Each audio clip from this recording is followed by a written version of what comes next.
the art of wrestling with professional wrestler Colt Cabana.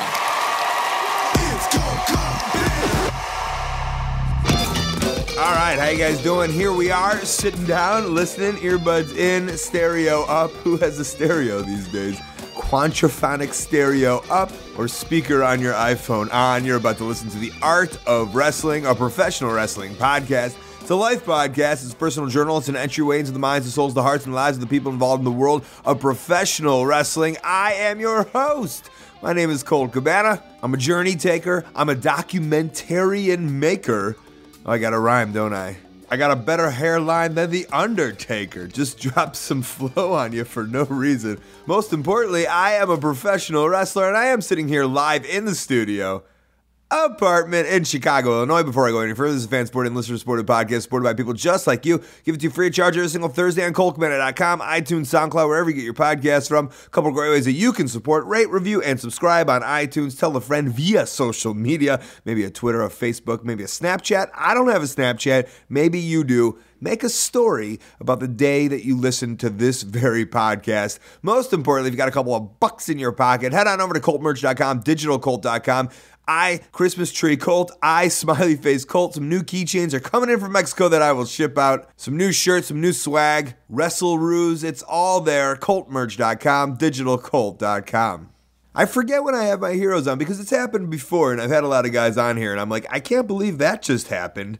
16-year-old me goes back in time and then realizes like, oh yeah, this was my favorite guy. Oh, this was my favorite guy. Just thinking out loud, Reckless Youth, he was one of my heroes. Vader, he was one of my heroes. Kikutaro, now he's about to come over to my apartment, and we're about to film a documentary. But Too Cold Scoprio is on my show.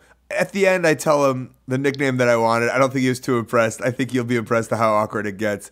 But yeah, I wanted to be White Scorpio. It was a dream. Never came to fruition. I told somebody this weekend, and they were on the floor laughing. I think it was Sanjay Dutt that I wanted to be White Scorpio. Instead of White Scorpio, it was Chubby Jewish Funny Man, which is fine. That's the path that my career took. Sure, I didn't have the gymnastic ability that these wrestlers have pre-pro wrestling, but I assumed once I got into wrestling, somebody would teach me this. And it's funny because I remember like maybe a month into wrestling, there was a veteran there who was one of those guys who was like, learn how to do an arm bar, learn how to do a headlock before you do any of these things. And he went outside to smoke. And then me and this black dude named Isaiah stayed in there, and he started doing all these flips. I remember him because he had a knee pad on, and he had self-written NWO just on one of them. And we once took him home, and he lived in the fucking ghetto. And that was like before I had gone anywhere in wrestling, obviously. I was just training. I was a kid from the suburbs. And then we hit that area, and I was like, holy fuck, people's lives are different. Now, years on later, I would go to learn that unbelievably throughout my journeys, but I think Isaiah was the first one. Later wrestled as Face Superior on a handful of Steel Domain shows in wrestling. But the point of the story was, he was like, let's do moonsaults, let's do leg flips, let's do all this stuff. And I was like, finally, I'm going to get to learn the Scorpio stuff. And then the old veteran came in, saw us doing this, gave us a yelling, and that's where Flippy Colt Cabana came to a stop, and Headlock Colt Cabana was born. I am grateful that I went and started learning the technical stuff before I started doing the flipping stuff, but I get it. When I see the young kids, quote unquote, that's the saddest thing to say, but when I see the young kids doing that kind of stuff, at least in practice, I'm not going to yell at them because I get it. That's the fun stuff. Like, just make sure you learn the other stuff, but if you want to have fun, do some fun stuff, go for it. We all got a little White Scorpio in us. Also in this, we note that Too Cold is still around, still taking bookings, still trying to get out there, still wants to be in wrestling. So don't be afraid to hit him up, have him on your show. The AIW guys will definitely vouch that he is amazing, puts in the work, and is an awesome dude. And will smoke you stupid if that is your thing. In terms of that, it was another a wild weekend of wrestling. I was at WrestleCade. I was at Beyond Wrestling. I had Thanksgiving. I was so good at Thanksgiving. So good. I ate well. I just had the turkey. I just had some brisket, just some proteins, didn't overcarb, didn't take the dessert as everyone left. I kind of started munching on the dessert, and then I just fucking went in. I just went all in on the dessert while like everybody left. Luckily, weighed myself just the other day and really didn't do too much of a damage. But it's an ongoing battle. It always will be an ongoing battle. I was able to slip out of there, head over to WrestleCade, where it was nuts. And I did a lot of podcasting, so I have a couple of podcasts in the bank, exciting ones that I'm really excited for you guys to hear. I think you'll be excited over the next month to listen to those. Who did I see that wasn't on the podcast? You know, I tweeted out a picture of me and Scott Steiner not becoming friends, just pictured together. I was near the Global Force Wrestling guys. He is obviously friends with Jeff Jarrett and Sanjay.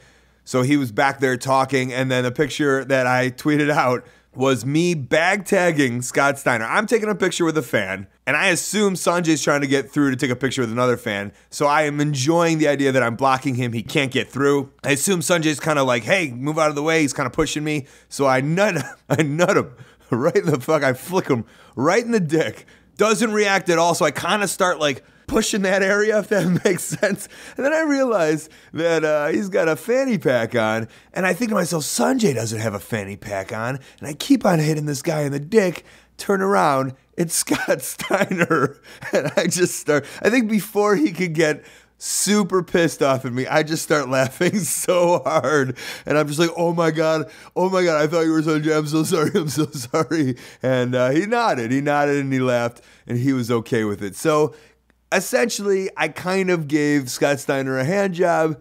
Am I mad about it? No. Is he going to be on the show? No. Would it be a dream to have him on? Yes.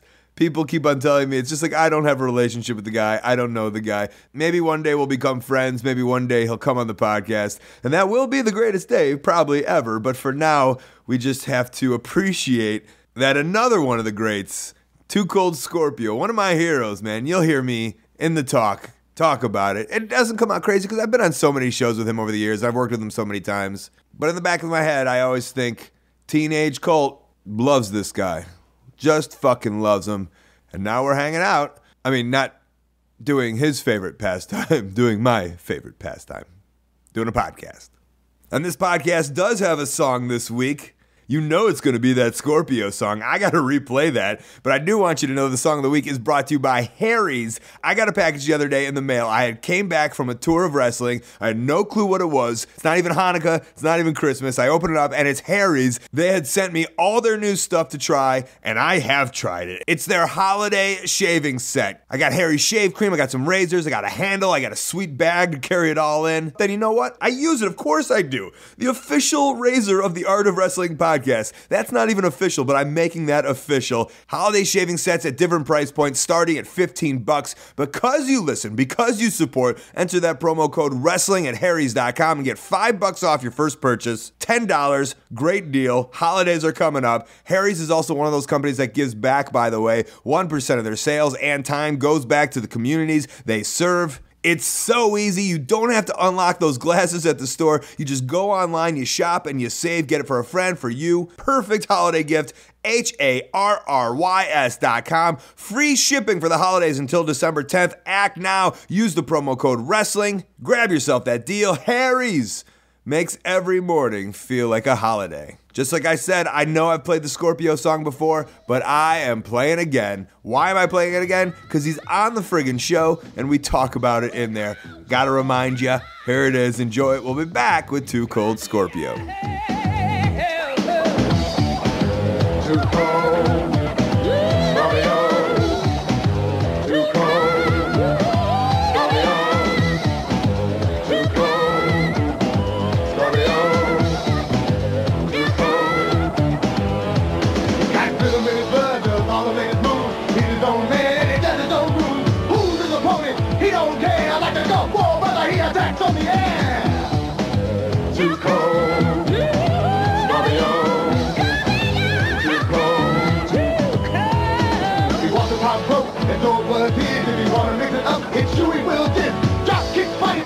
Repertoire. No doubt about it, gonna be a superstar. Too cold. Scorpio. Too cold. He's loaded for fucking fire, so they say who is it? Too cold Scorpio. Too cold. Scorpio. Too cold. Promotional consideration paid for by the following. Hey, we're also brought to you by Topps and Topps Huddle this week. I grew up on Topps. I even had the Kickers football cards. Morton Anderson on the Saints. I had it. Kevin Butler on the Bears. They called him Butthead. At least Kevin Matthews called him Butthead on Chicago radio. I had that one too. David Treadwell. You know you're a white kicker in the NFL when your name is David Treadwell. I had that card also. Now Topps has brought the world of trading cards to digital. Topps Huddle features officially licensed NFL digital cards. Fans can collect cards of their favorite players from their favorite teams. Watch your collection grow by opening packs and making trades with other users. The Top app is where you get it, and it does so much more. You can play cards and earn points in real time. Also, daily fantasy style games based on how players perform on game day. Over 300 million Topps digital packs have been opened since 2012. Do your part and open another one. For football and especially fantasy football fans, this app is a must-have. Download it for free in the App Store or Google Play and get 10 free packs today. Again, that's Topps in the App Store, or check them out at Topps.com. Another day in the jungle, baby. Well, how you do? I'm all right, man. We're doing a late one here. I think we're gonna power through this. Okay, definitely. That would definitely work. That's definitely work. It's gonna be good. You got caught up by Abby, huh? Yeah, I got caught up by Abdullah the Butcher, my old mentor, you know what I mean? Still spreading the knowledge on me and stuff, man. So, I gotta sit there and soak it in, 35 some odd years in this business, and damn, I'm still learning shit every day. I was gonna say, did you kind of feel like a submissive young boy still to Abby? Well, the way I look at it is some of the guys that help you break into the business, I guess you would still be forever young to them because they would still be twice as old as you are. Yeah. So, What's he dropping on you? How to make ribs? How to throw down on that barbecue sauce, you know what I'm saying? He just won't give me that damn recipe. Just won't give it to me. Nah, man, just spreading away on being over in Canada and stuff on a lot of different ways to keep myself active and keep myself busy, and perhaps maybe picking up a French book and learn to speak a few French words. Is that what, to speak to the French women? Maybe learn French. Not necessarily to speak to the French women, but just in case there's a few wrestlers out there or something that I wanted to say something in French as far as trying to get myself booked. Yeah. Well, let's kind of hit. We'll hit that, and then we'll kind of work back from there. But you were saying that you were interested in, like, at this point in your life and your career, you were interested in kind of like getting into the seminar world a little bit. Yeah. Actually, I truly enjoy giving the seminars to the young kids out there in the business who have to carry this business on to us to kind of spread what knowledge that I still remember. You know what I mean? Why I remember it. Yeah. So because in reality and shit, I've probably forgot more shit than some of these young kids would ever know. But still, one little sprinkle of what you got that you can give on to these guys could make a big difference for the whole wrestling business. Of course. Yeah, and so you were saying, like, you're at a point now where, this is like the later chapter of your career, I guess, right?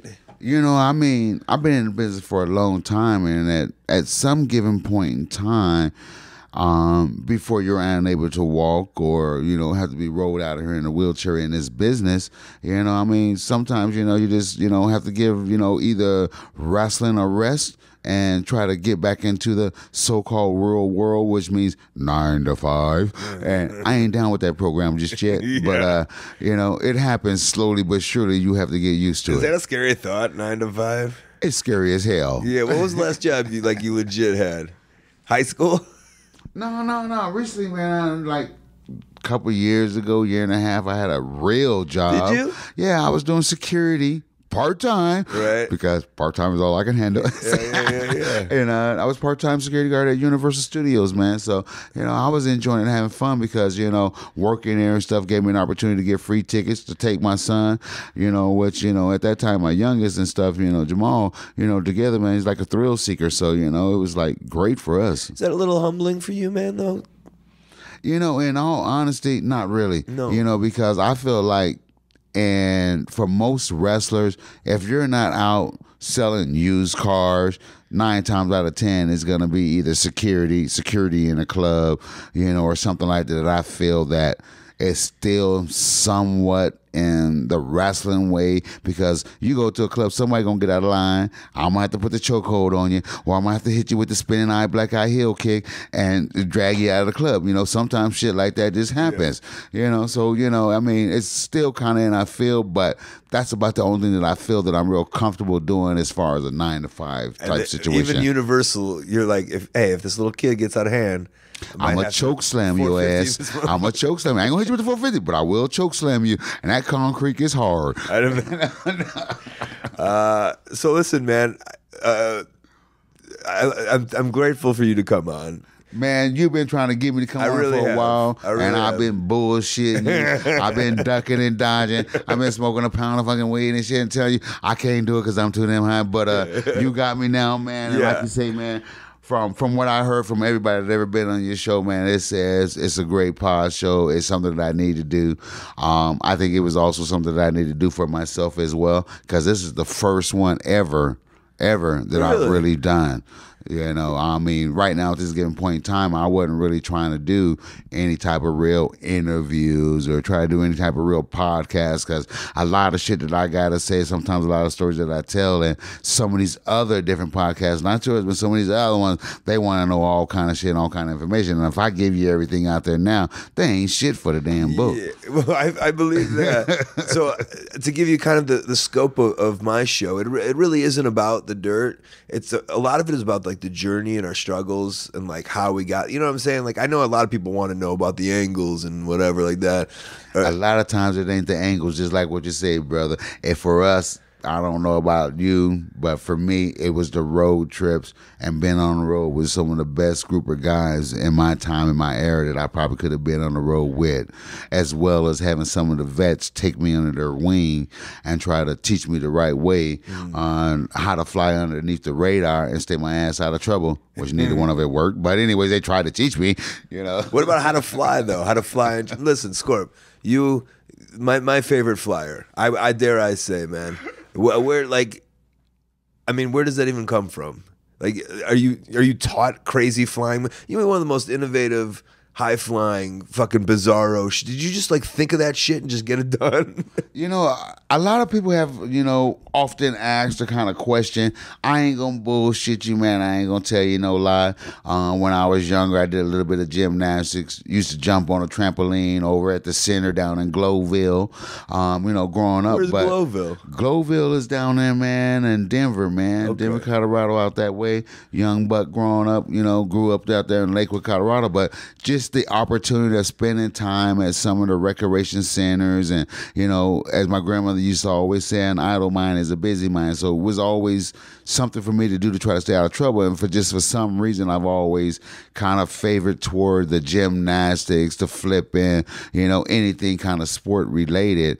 And I'm just thinking, just mainly the reason I do fly as good as I probably do is I worked hard at it, but mostly because of God-given talent. It's just there. Period. You ain't gonna lie to me. Period. I ain't gonna lie. It's just there. Just gotta tell you like it is. You wanna know how I invented most of the shit? If you don't know nothing about the 420, then you wanna know what I'm talking about. But the 420 helped me create some of the best moves in my life. And like I say, on the 420, I innovated. The innovator of the 450. Go figure. On the 420. On the 420. You're just in another world, and you're like, I think I could do that. I can do that. It basically is what it was. It's really just like what you said, when I would sit back, get right, and I would picture shit in my head and be like, I can do that. See myself doing it, getting up in the ring and try it, and hit it. And damn near hit it 9 out of 10 times. If you can hit it 9 out of 10 times, 10 out of 10, then you can use it. Yeah. If you're hitting it 1 out of 3, 1 out of 5, you ain't doing that shit on me. Yeah. I get it. So listen, you're a gymnastics kid, a flippy kid. Are you like competing with anything, or in athletics wise as a kid? As a kid growing up, it was just, the basic like everybody else. I did a little Golden Glove boxing, little kickboxing. Wait, did everybody didn't do that? Well, you had to do something and stuff, what I mean? And then, of course, over at the center, recreation, youth football, basketball, track, whatever it was, to stay out of trouble. And then as I got into junior high and high school, it just kind of, stayed with me and stuff as far as the sports stuff. Were you in a troubled neighborhood? No, actually, man, I grew up, when I first went out to Denver, we was, living close to the projects, or I should say in the projects, not necessarily close to the projects, but in the heart, in the middle, you know what I mean? And that, which is Glowville, Denver, Colorado, as we got up in age and stuff, my grandma had moved us from there and moved us out to Lakewood. So you lived with your grandma? I lived with my grandmother at the time. We had moved from Texas, and I was staying with my grandmother. My grandmother pretty much, was the backbone of the family and stuff. Dad traveling, in and out of prison. And, so, in the meantime and shit, mom was taking care of us, but grandma was the backbone of the family. She took us in, my brother, half of the damn family, and, tried to provide something more positive and, something that was good for us, So she moved us out to Lakewood, Colorado, and things changed. All right. Was there brothers and sisters? Basically, it was more my brother at that given point in time and my cousins. My first cousins mostly, Dewitt, Pruitt, Joe, Chris, Cedric, pretty much all of my first cousins on the first side. We was all out in Denver pretty much together, going to school together. And, and that's just how it was, man. So when did you jump? Like, at what age were you in wrestling? I had got into wrestling right around about 17, 18. So I had got my first wife. I had got my first wife pregnant. And I've always, at 17, and I've always wanted, my first love was football. I've always wanted to be a professional football player. But at that given point in time and stuff, I ended up dropping out of school because I was kind of brought up, kind of old school. If you want to play, you got to pay. You got a kid on the way, you better get a job and let's start paying the bills.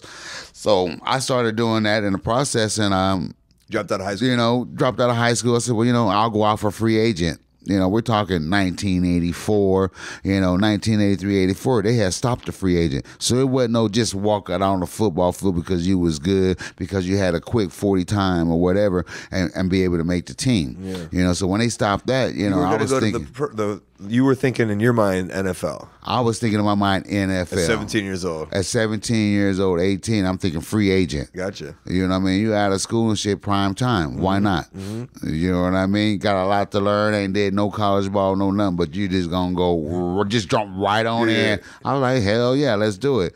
End up meeting a buddy friend of mine's, Jeff Gold, superstar. Used to be a wrestler, weighed about $185, soaking wet with his brick in his pocket, and called himself a wrestler.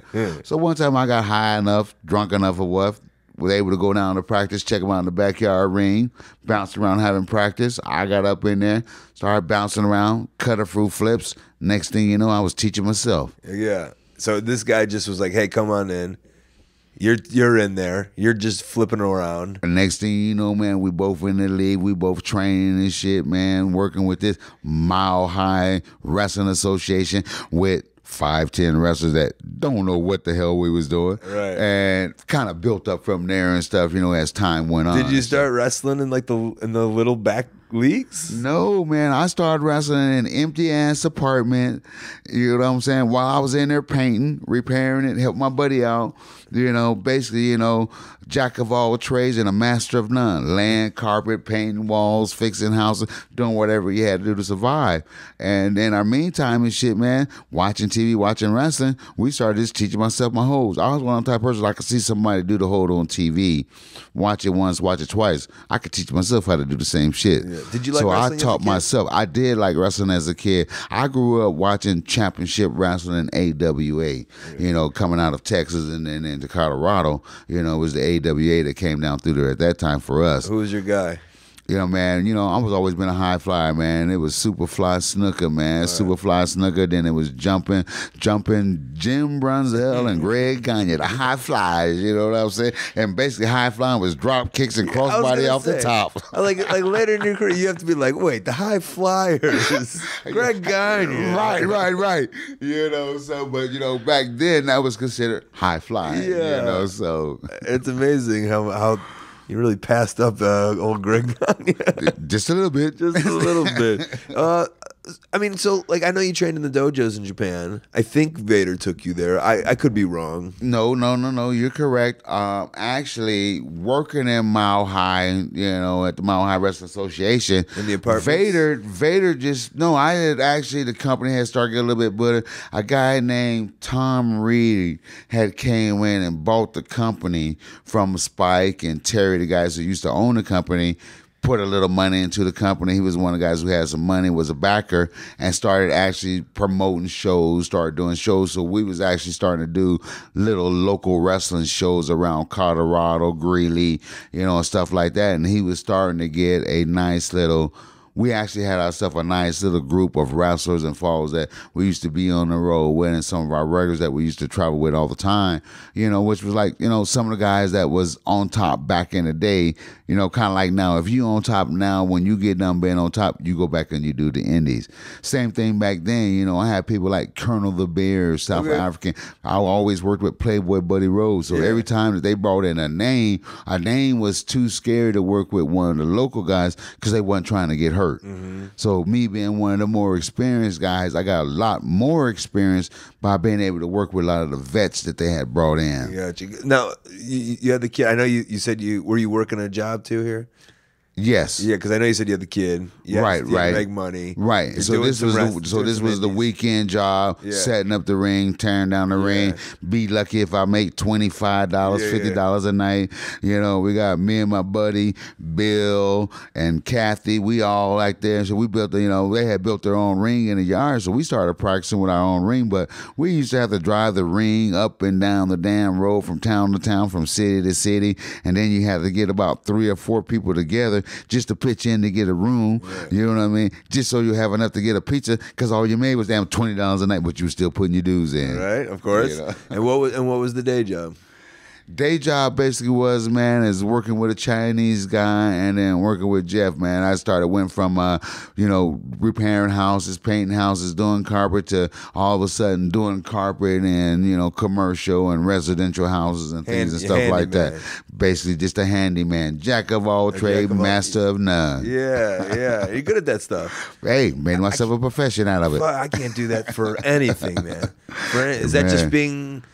I don't know. Is that like just kind of, and maybe in your environment growing up, you just kind of had to do that kind of shit? No, not really and shit, man, because, I, kind of grew up that when I was 11, 12 years old, I was already working. You had paper routes. You was throwing newspaper, getting up. When I was probably 14, I was already working in a restaurant, underage, shouldn't have been working, had no work permit, started out washing dishes, working your way up to salad bar, salad tray, all that. And all of that was while I was in junior high. I wasn't even in high school at the time, at that given point in time, so. I just brought out, you're very 420 friendly, as you said. Yes. Yeah. Who gave you your first smoke? Believe it or not, I had my first smoke with probably my younger brother at that given point in time, who kept robbing my dad's plant, picking it off, taking the buds, and all of a sudden my dad come and realized that, damn, my tree is missing buds and it's missing leaves. And my brother was walking around high as hell.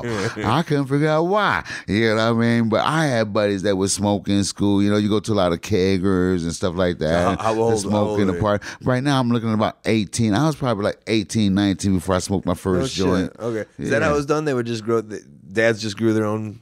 Man, you gotta figure, man, Dad grew up in, man, that hippie town and hippie era and shit. Why pay for the shit when I can grow my own shit? Fair enough. So it's interesting you say, and Denver is an AWA territory. I know that. Right. So De Beers is coming in. all these Playboy Buddy Rhodes. Yeah. And so I imagine Vader comes in, huh? Right. So Vader at that given point in time was still living in Boulder.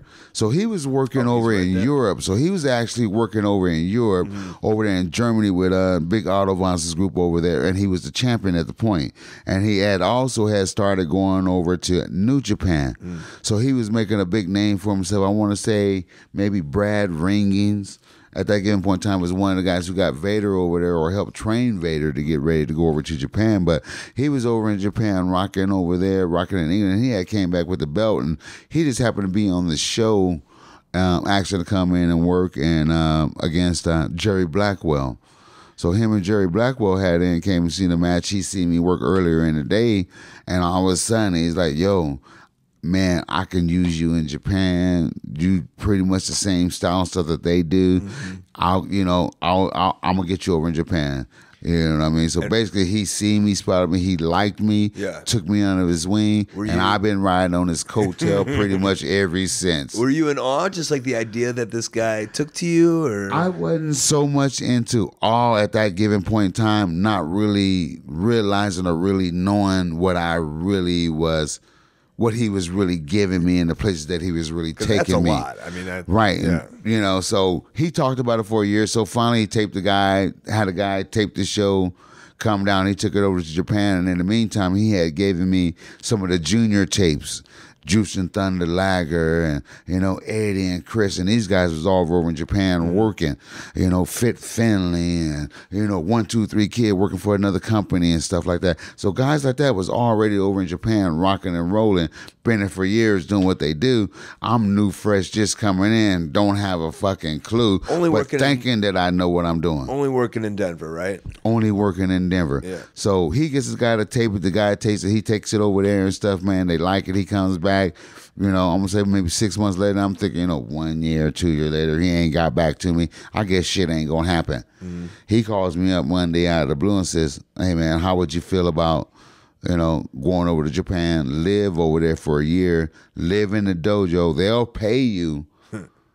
I says, wait a minute, they gonna do what? He said, they gonna pay you to live in the dojo and train over in Japan. I'm scratching my head, I was like, wait a minute. I can do wrestling, go train someplace across the sea, but I'm going to get paid at the same time. I'm there. Yeah. Tell them I would be honored. Right. So he went back, told me he would be honored. Next thing you know, man, I was on my first tour over in Japan. And after that tour, I was going to stay at the dojo. So they did put me on my first tour, seeing how I did. They must have seen something or liked something that they had seen in me, which is why they probably gave me that opportunity as well to be trained in the dojo. Well, sometimes they don't put you. And you can correct me if I'm wrong, but sometimes they don't even put you on the tour. You go right in the dojo, and it takes a while. You would normally go straight to the dojo first and stuff, normally and stuff. Being how I was coming in, they didn't really know. You know what I mean? Bring him over, give him 1 or 2 shows. Let's see what he can do. First match. And it was basically the tail end of the tour. You're coming over. All the other guys are finishing up on the tour. All the top guys at that given point in time, Eddie, Chris, Dean, all of the greats, they was all finishing up at that time. Everybody was getting ready to go home. And I'll never forget Chris Benoit saying, yo, man, do you have any idea about the Japanese style shoot wrestling? I'm like, shoot what? What? Yeah. And evidently he knew I didn't know nothing. Right. And he actually had an opportunity to either go home for 3 weeks or stay. He ended up staying for 2 weeks actually and helped me train and get ready because I had 3 weeks before I really had to start my training in the dojo. So he had took his time, stayed over to help me, teach me, said, yo, man, you got to get used to doing the squats, the push-up. And he started to try to smarten me up with the shoot-style wrestling. Over there, they do a lot of shoot wrestling. Shoot-style wrestling is part of their training, which shoot wrestling, I had no idea about shoot wrestling, never knew about it, never taught myself about it because I didn't know shit about it. So when I went over there and really found out about shoot wrestling and shit like that, man, and he stayed, I was so grateful and honored that he did because when the shit started, if he wouldn't have done that, I probably would have got my ass kicked for 4 months instead of getting my ass kicked for 2.5, 3 months. Yeah. You know what I mean? So with him staying and smarting me up really made a big difference. Well, not like what I'm on tour now with Minoru Suzuki, right? and some of the guys were kind of explaining that he was training for pro wrestling, and then he took to the shoot style so much he went into MMA, and like I thought it was kind of interesting because those Japanese dojos. In the pro wrestling ones, all of a sudden you start becoming a shooter. Like, did you end up becoming like a little shooter? And, did they have an interest and actually, in reality, it was like basically going back to groundwork. You went back to single leg, double leg, go behind Germans. You worked on your sumo shit. You worked on your judo bumps. I'm like, when we gonna work on wrestling? Yeah. It was like, can we do a 450? It was like, do you know how to do an arm bar? Can you do an arm bar reverse and overhand wrist? Like, it was like, okay, what's all that? Okay, until you can do all that bullshit, you really can't wrestle. But before they even decide to even teach you about the arm bar and all that, you need to know how to wrestle. And that was like, we don't smarten you up. We're not going to teach you nothing. We're just going to do shoot wrestling. Shoot wrestling is we're going to get in, we're going to stretch you. I'll never forget the first time that I got stretched by everybody in the damn dojo. Walked over there talking big shit. Yeah. What's up? What? I'm going to Japan. I'm talking shit. Golden glove boxer. I'm weighing about 220 pounds. Japanese, they some little motherfucker. I get over to Japan and shit. I'm the smallest one in the dojo. Damn. And who's stretching you? Who's the boss? At that given point in time, Hirohashi and Kinsuke Sasasuke is my teachers. They're in charge over the dojo. Muda, Chono, all those guys are just now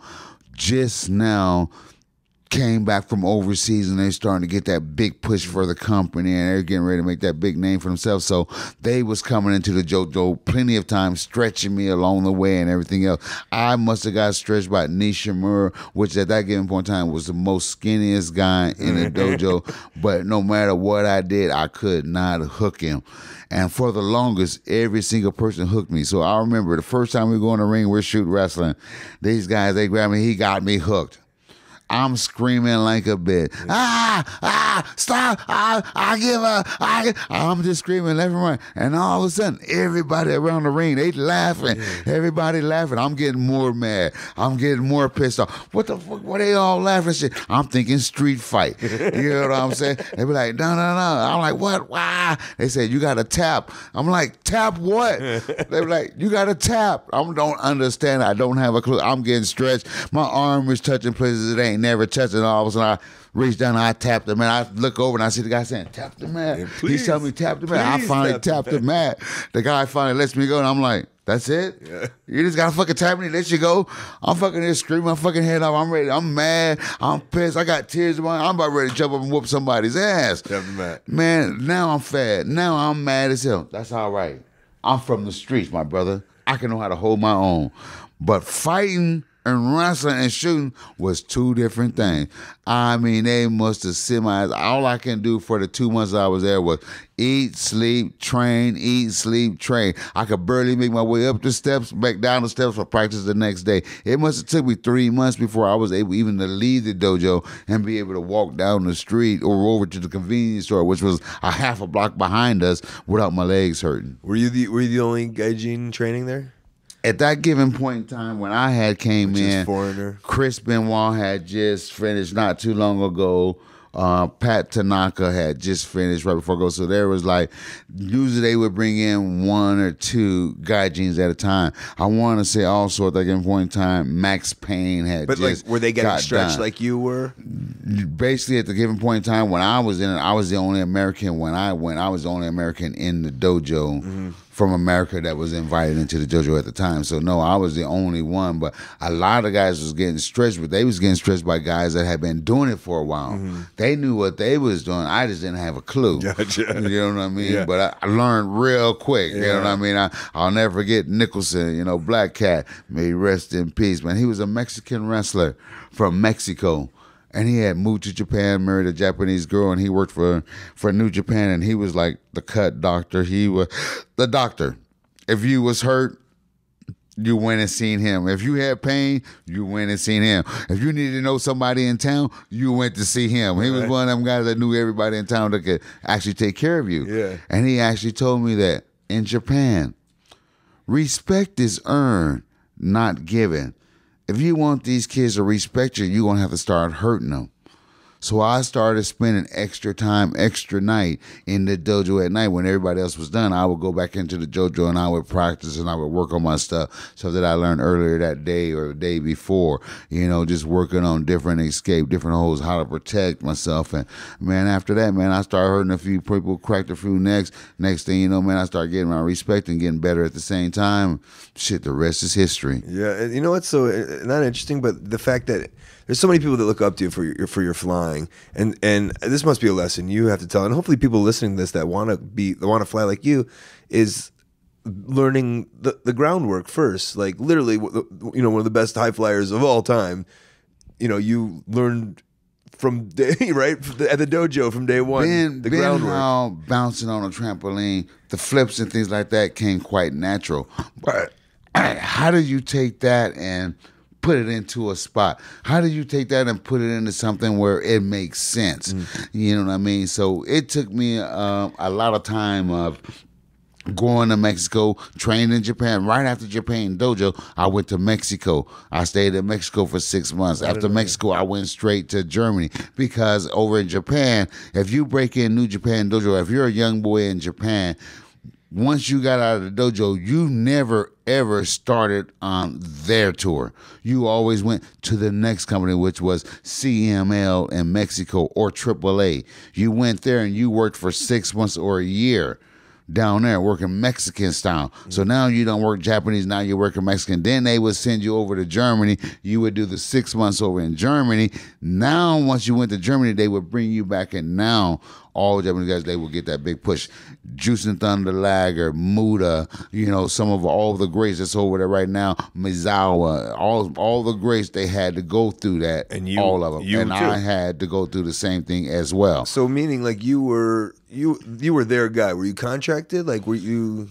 I mean, that's a big investment. They were investing big in you, right? Invested into me, but once I graduated, I was basically working for them, solely for them, which they had the power because they was working with WCW also. So that's why it made sense once I left there to work with WCW. So I was doing WCW and New Japan because they was working together as a team. So when you went to WCW, was that your first was that your first wrestling back in America after all that indie stuff? Actually, after I had went there and like I say to Mexico and over to Germany, back down to Mexico, that's when Vader actually had left New Japan and went to WCW for the first time.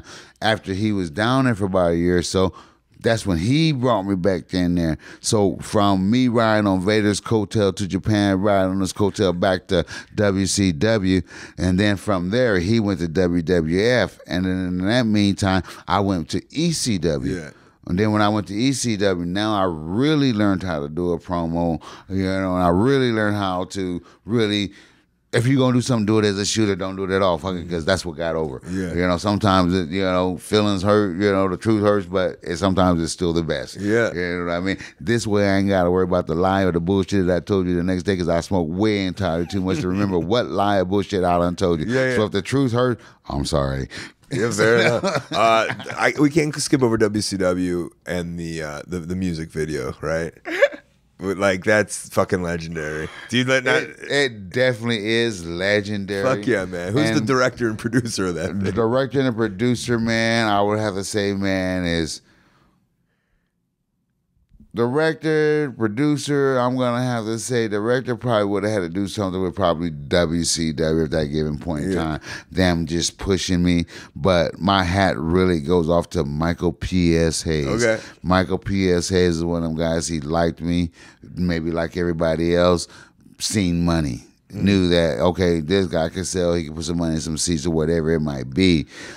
With him coming from doing the free work game to moving up into the office, with him having the music, the band, and all of that, I'm not sure if it was him and Teddy, but All I know is I talked a lot with Michael Hayes. He was one who wrote the song, wrote the lyrics, and when we did the video, the little white boy in the video was his nephew and shit. That was in the video and shit too and stuff as well. God bless him, rest his soul. He had passed away here not too long ago, but he's the one that was going to the arcade. Yeah. We're going to the arcade. Yeah. So, and I mean, baby boy, he could dance his ass off just like he was from the hood. Right. And Teddy Long was the one that turned around and got the girl from the project. You know, pretty much. Everybody, here comes to go.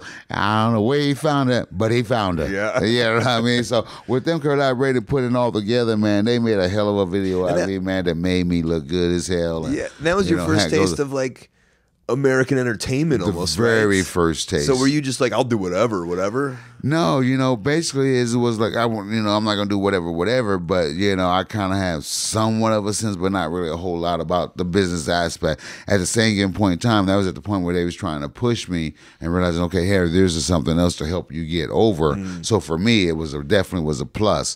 It was nothing never really that went to my head or anything like that, but it definitely was a plus and helped me with my career. Did you get excited because when you came to WCW, you started doing like the flips and the high flying. Were you excited to like show America this kind of style that like really wasn't a thing? You know what basically was the most exciting about everything? Not so much as just trying to show the people over here about the flip flopping and flying, but the most important thing was like, okay, me and my wife, we got kids on the way and shit. She's busting her ass, working hard and shit, and together, we're lucky if you're clearing 22 a year. Then all of a sudden you get a contract, they come and talk about, here you go, man, here's 125, 100, 150. Now it's like, wow, $150,000 a year? Should we only make it 22? Yeah. So now you actually think you making something and really you ain't making shit still at 120, 125, 150 in this business. Yeah. Not when you're working in every goddamn state and got to pay taxes everywhere you go. You really ain't making no money. But what about, I mean, I understand the financial part of it, but what about like, because creatively, I think you're one of the most creative fucking geniuses, like physically in the ring, man. Basically, it was the people, the ooh, the ah. I was always taught, if you can make the people go ooh, if you can make the people go ah, then you done your job for the night. I mean, were you excited to show the American fan that? I was just happy and excited to be in the ring working. Yeah. It didn't matter if I was working in Mexico, Japan, wherever I was. It didn't matter. I was going to be the same thing. But what it is with all those different places and all the styles that I've been, I was able to pick and choose from all those different places on what fits me best and use that to my best of my abilities. Did you see some guys that were flying around maybe in Mexico that like that? I seen remember some of the guys? I seen some guys in Mexico, man, that absolutely blew me away.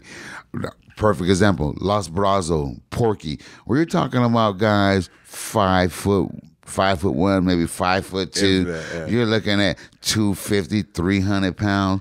And run up, splanches flying out to the floor, springboard off the second row. What the hell? I'm seeing shit like, wow, I thought only this shit happened in Japan. Yeah. So I was quite blown away that this is a different style that they do down here. That Colt Cabana just said he was influenced by Super Porky.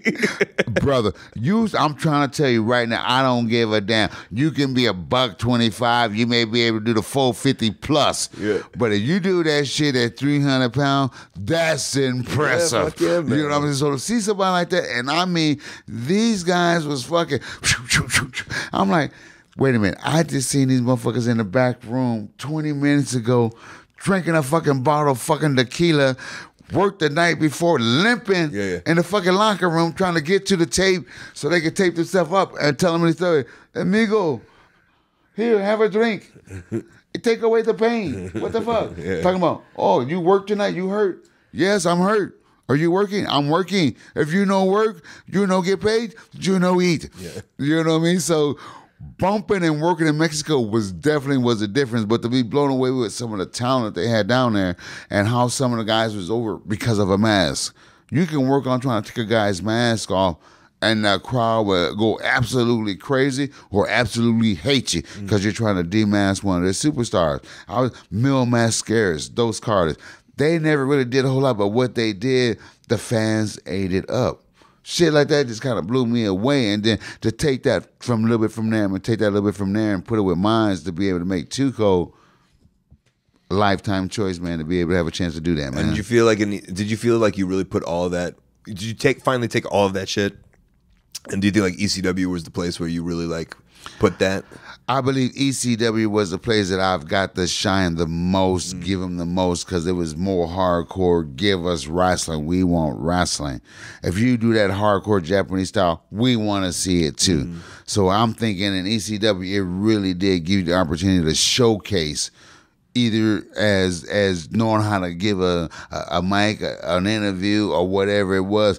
It was a way of perfecting, but in the ring, if you made them people go, ooh, they know when you fucked up, they know when you didn't fucked up. And the working in the ECW arena was hard as hell to work there and please the people like that was hardcore fans. Did you like that? Because you're an athlete. Did you like that challenge, though? I did. Yeah, I did. Who doesn't like a good challenge? Right. You know what I mean? That's why I took the role on as Flash Funk, because it was a challenge. You know what I mean? You want Tuco, but you can't have it. Yeah, I'd always heard that. You know what I mean? You were like, hey, I'm going there. Too Cold ain't there. Is that the story behind that? Basically, is he wanted to have Too Cold and stuff. You know, he would have loved to push it. My thing is Too Cold. You didn't make Too Cold. You didn't build Too Cold. I built Too Cold on my own without you. If I give it to you, I'll never have it again and I'll never own it. You knew that. I mean, it's so fucking smart. You know what I mean? Yeah. You got a gimmick. You a freak. You love Rick James. You like this music. You like this gimmick. You like the way that he partied and hung out with the women. You know what I mean? Vince is like he was like a modern day, you know, without the high boots and the fur coat, Rick James, because he was a freak. Yeah. You know what I'm saying? Vince was a freak. If y'all know what I'm talking about, he was a freak. All right, just like Rick James. Him and his damn wife, they were so goddamn freaky and shit that the police was looking for their ass. Okay, they freaky. Yeah. And so I'm thinking with him liking the game, because he asked me, can you sing? Can you play an instrument? It was like, I don't sing. I mean, if you want me to break all the glass up in here, I'll give you a tune, but I don't sing. You know what I mean? But I dance. Yeah. But I dance. And so basically the whole gimmick was, do you like the gimmick? You think you can do it? You think you can get it over? So that was he came, he's like, here, he pushed the thing He over. pushed the paper over. I looked at it, I liked it. I was like, damn, that's different. I could do that. That's funky. Yeah. And then basically it was like, okay, I'll give you 2 years to get the gimmick over. I looked at the paper and I looked at him and I said, I can get it over in 2 months. He goes, nobody has never got it over like that. He goes, show me. And so to me, it was a challenge. Can I go out here in 2 months and get Flash Funk over like nobody has never done? Did that.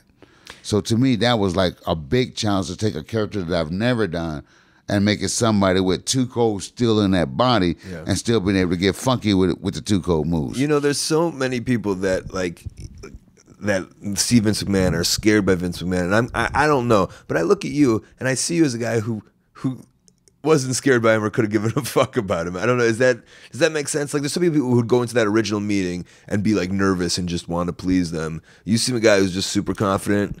I guess my thing was that Am I correct in saying that? I wasn't necessarily scared of him because that wasn't the way that I was brought up. You know what I'm saying? It was all about business and shit, but I also wanted to be treated fair, but not really knowing the business and not knowing how much I was really getting screwed at the same time. A lot of things in the business that you just don't know, that anybody that is going up there is going to the big time. Be careful on what you read. For here and forever now, be careful about that motherfucking bullshit. And if you ever get a chance and opportunity to go over there, always remember, if you can, whether they like it or they don't, you want your shit separate. Your paid reviews, your merchandise. You don't want that shit all rolled up into one check and shit, because you never know on how bad you're really getting ripped off. But that first, I understand that, but your first meeting, like, intimidated or ready to go? Ready to go. Ready to go. Ready to go, man. Call Called me up and shit, man. Flew me and my wife up there at that given point in time. Went to the office. It was like, this is it. It was about the big time. I had always learned from the Steiner brothers. They used to come to Japan a lot, me being a young boy.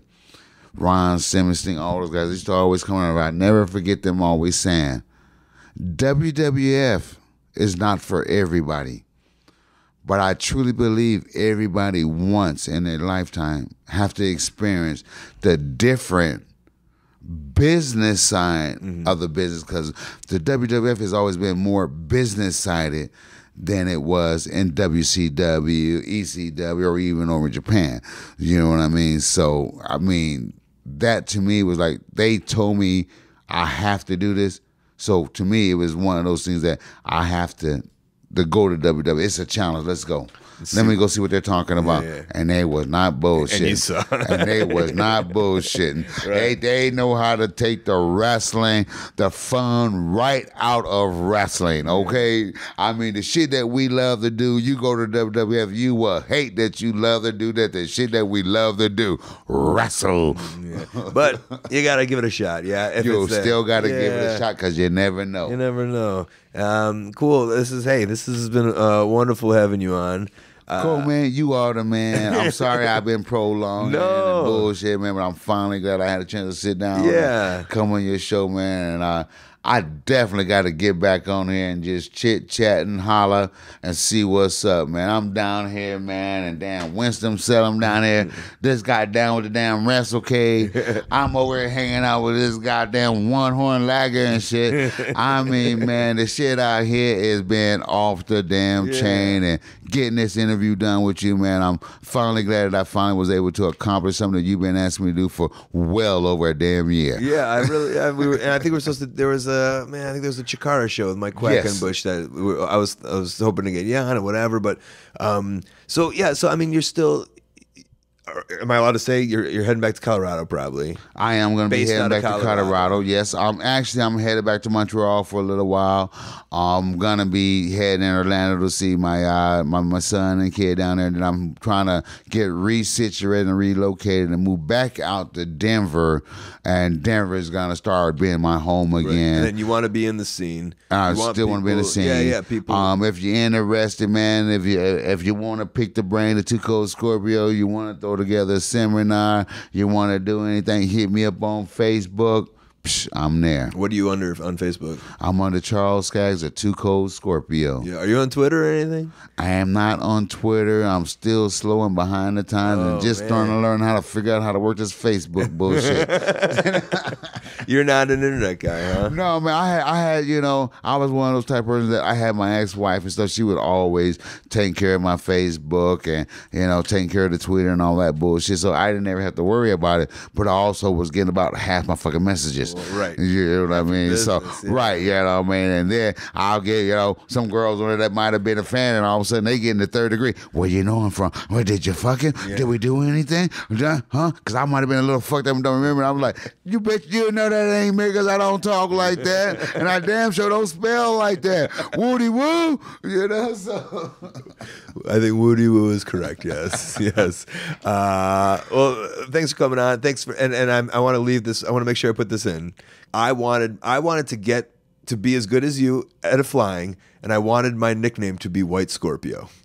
That when I was like 20. When I was 20. Man, if you was ass down in Mexico, we throw a hood under you, man. We'll go White Scorpio and Black Scorpio. Because in Mexico, I was Black Scorpio, man. We could have been a hell of a team. If only I had went to Mexico at a young age, I could have become White Scorpio. Now I'm just silly ass Colt Cabana.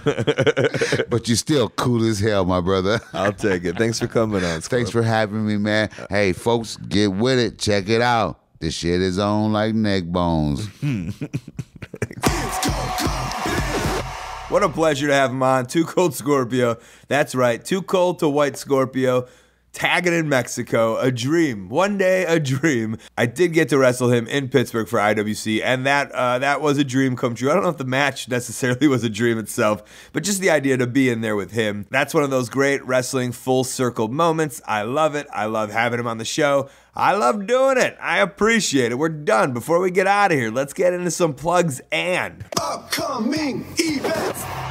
All right, the best way that you can support, ColtMerch.com, DigitalColt.com. Got some holiday goodies up there. Twitter and Instagram at Colt Cabana. Facebook/AOW Podcast and Facebook/Colt Cabana. ColtWrestling@gmail.com, my very public email. Maybe you want to put me on your show or convention. CutMyPromo.com. Kikutaro cut my promos for this week's show. Watch it on YouTube, ColtCabana.com. I got a P.O. box. Send me something fun. Snail mail. Love getting it. Upcoming Friday, December 4th, Chicago, Illinois, FreelanceWrestling.com. It's at the Open Bottle. It's moved from the Abbey, which exploded in a Chicago fire. The Open Bottle. I'm doing a podcast, which is free with the ticket. It will come out when the Diaries comes out. That's at 9 o'clock. The show's at 10 o'clock. We're partying hard here in Chicago. Saturday, December 5th, Brooklyn, Ohio, essentially Cleveland, Ohio, AIWrestling.com.